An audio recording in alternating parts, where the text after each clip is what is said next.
At last, over on Minecraft Bedrock Edition, the spring update drop, it's expanded, finally. We've got a bunch of beautiful features we'll check out today, including some exclusive ones. But let's see if MOJANG actually went ahead and did it. Surely, they're not going to make the leaves only be placed on a grass block. We talked about it, it doesn't only work like that. Surely it's just a mistake on Java and they forgot. Clearly on Bedrock I can...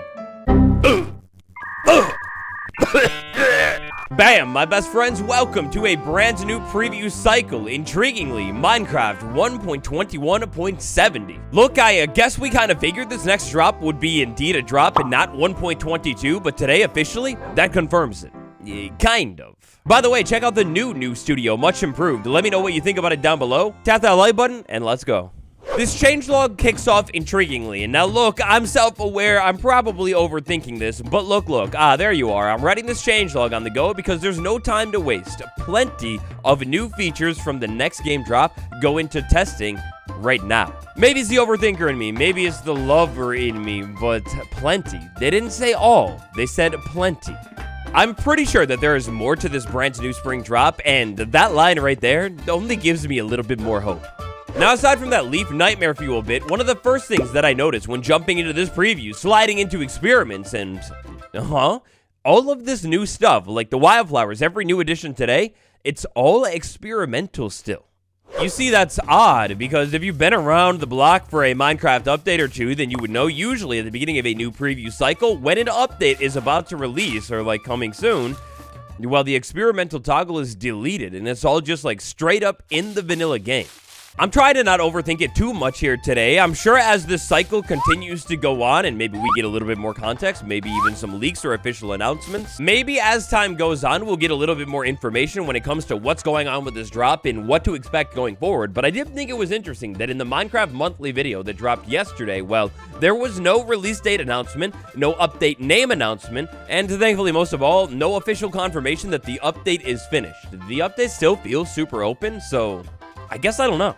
But moving down to the river instead of my brand new world here, before too long, if I'm lucky, a little bit luckier than me, never mind, it's right there. One quick travel over to the river or the swamp biome inside of this snapshot preview, whatever. It's basically all kind of the same thing nowadays. One quick journey over to the river and to the most beautiful part of yesterday's snapshot. The beautiful brand new firefly bush has made its way over to Minecraft Bedrock Edition.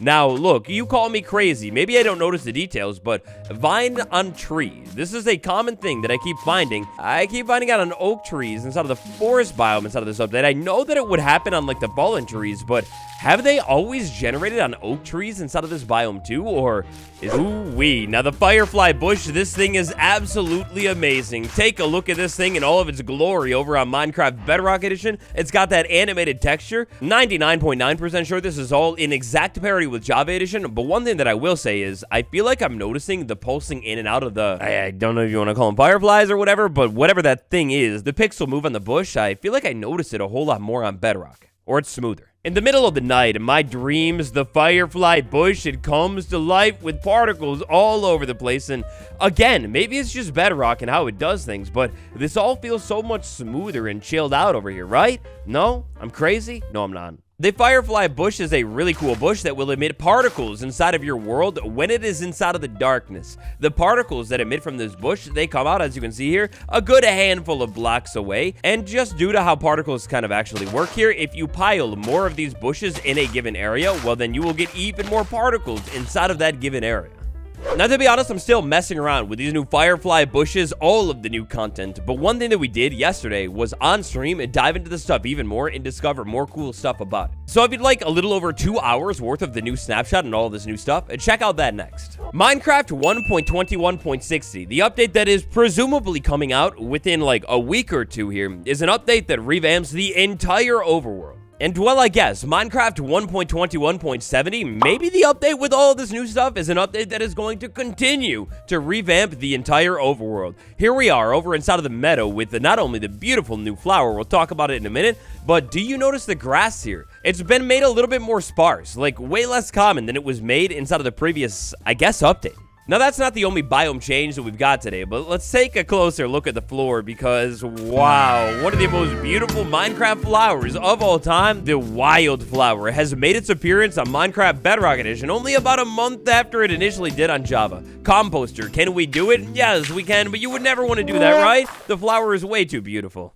This is a flower that is kind of like a multi-block flower, if that makes sense. Like, you can place one on a block, 2, 3, 4, just like the cherry blossom. If I had one on a block and I bone mealed it, well, it will continue to fill up the block until eventually we get 4. That's the cap. Then after that, if I bone meal it again, more flowers pop out and throw on the ground. On that note of bone meal, let's take a quick pause from only the wildflower and talk about all of the plants inside of this snapshot. What in the world happens when you bone meal these things? Well, leaf litter, oddly enough, it grows more leaves on Bedrock Edition. That doesn't work like that on Java. If you bone meal the leaf on Java, nothing happens. So you just saw what happens with the wildflower. We can grow more of that. The bush, if I bone meal this thing, well, it actually physically grows onto the ground and spreads. Meanwhile, the firefly bush, well, that thing kind of behaves like a too tall flower, basically just like bone mealing and throwing up into the air. Now, for all intents and purposes, the wildflower is basically just a plain old, shemaine old, brand new yellow flower. You can use this flower to, of course, tempt and breed bees. And inside of the crafting table, as you might have guessed, you can actually turn this thing right into yellow dye. It's the same as Java. Moving on over to a different part of our overworld here, we'll be able to find the dark oak forest biome, or as it's called on Minecraft the Bedrock Edition for whatever reason still, the roofed forest biome. Inside of this preview, an interesting change has been made to the roofed forest biome, which is going to make it generate differently than it ever has before, at least on Bedrock. From the sky, you can notice it pretty much immediately. Take a look at all the trees and specifically how many dark oak trees there are. This biome is going to get even more dangerous in 1.21.70. So the change specifically here is the fact that the dark oak trees are now more common. They're going to generate more densely inside of this biome. Meanwhile, other trees, like say the birch tree, the plain old oak tree, it's going to generate a little bit less commonly, and I think maybe the giant mushroom trees will as well. This change was done in order to not only bring this biome into parity with the Java edition, even though lately the Java trees feel so much more sparse, but also to maybe bring the name of this biome, the dark oak forest biome, I think. At least according to the changelog here, the dark forest biome, yeah, to bring that dark part of its name out a little bit more. So we do technically kind of have two changes. We have the tree change that I talked about, but also a fix with the border of this biome, where it would basically like kind of fade out, like just cut the trees out too soon. But of course, there's something else new here, all over the ground. Listen. Oh, it's crunchy. It sounds so good. One of my favorite parts of this new leaf litter block is, of course, the sounds that this thing actually makes when you walk on it. It sounds so good. Now, oddly enough, we walk here, we can bone meal it. We learned about that. I'm curious if maybe sliding into a crafting table, can we maybe craft this? No. I mean, hey, I figured that definitely isn't within the mechanics on Java Edition as well. What about maybe, say, B? Do you like leaf? No. So, leaf litter, if you've seen any of the Java Edition videos that I've cooked up for you recently, you kind of know a little bit about them. Inside of a furnace, if I were to, say, maybe throw some leaves inside of it, give it a second, well, you'll actually be able to smelt up the leaves. And this goes for any type of leaf, whether it's pale, cherry, or just plain old oak. You could smelt them up into leaf litter so you can make this stuff back over at your base. On the other hand, just like how it is on Minecraft to Java Edition, you'll be able to find this stuff generating all over the ground inside of the dark oak forest biome, and kind of like we got a taste of right at the beginning of the video, inside of the plain old classic forest biome as well. But wait, there's more, because also inside of this biome, you'll be able to find the bush that we talked all about, well, yesterday. With talk of the bush, I'm going to go ahead and save you a little bit of time. Check out yesterday's snapshot video if you'd like to hear even more about it. It seems to behave identical from my testing. Exactly how it behaves on Java, it behaves the same over here. The only difference that I've noticed here is, well, compared to grass, which seems to be smaller on Bedrock Edition, the bush actually kind of towers over it. I also am having a hard time telling if the texture is maybe slightly different on Bedrock, or if it's just like basically how things look on Bedrock with like a slightly different lighting engine and whatever. Like, I don't know. It looks slightly different to me, though. Now, all of these biome changes are beautiful. The one that I wish a Java would get, I'm still hoping for it in this update, is the fallen trees thing. Maybe we could get a little bit of that action going on inside of the forest. It's so nice. But within the codes of this update, an intriguing little thing was found that might hint at, just maybe, fingers crossed, something big coming to this update soon. So of course, it sends us over to the legend Smokey Stack. There will be a link to Smokey Stack down below as always. While I was working on this preview video for you guys today here, Smokey Stack found something interesting inside of the code. Now he says nothing too interesting, except 1.21.70 has new starter seeds. And that's where I think that this might actually be a little bit more interesting than Smokey Stack is giving it credit for. Starter seeds.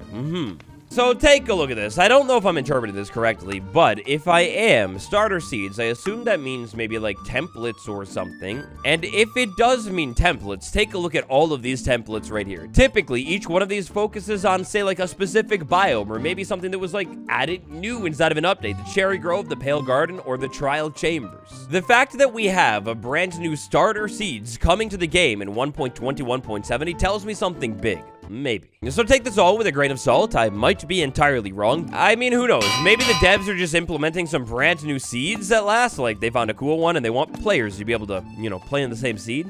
But typically, when we have a new starter seed or a seed template here, that means that something significant has gone down with world generation, be it a biome or a new structure that the devs want you to be able to check out, like, practically right away inside of a world.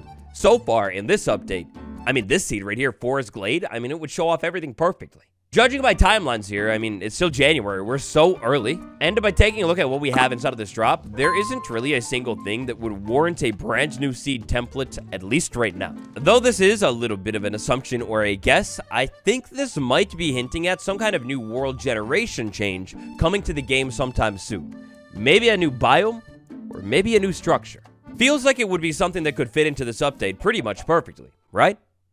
And now I want to wrap up today's preview video with the beautiful brand new cow. That new model and updated texture has made its way over to the game, and well, predictably, where there is a brand new default cow, there is a brand new cold and warm cow as well. And take a look at this beast with the horns, the large nose, and all of it. Ah, with the pigs in the background too. Look at you guys. You look so good together. We also, of course, do not fear, have the warm cow as well, which looks equally as amazing. Baby cow on Minecraft, the Bedrock Edition, how do you look? Do you have that gigantic head, the big horns? You do. You're perfect. And that does it. That means we are now in feature parity when it comes to this brand new update. Hopefully, over the next couple of weeks, even more spicy things get added to this update, and I'd love to be your guy to talk all about them to you. Tap that like button if you haven't yet, subscribe for more videos, and next up, maybe check out yesterday's stream pod. It was pretty fun, and actually, at one point, Alraf popped in the chat too, which was really cool. Thank you very much for watching, everybody. I'll see you tomorrow. Goodbye.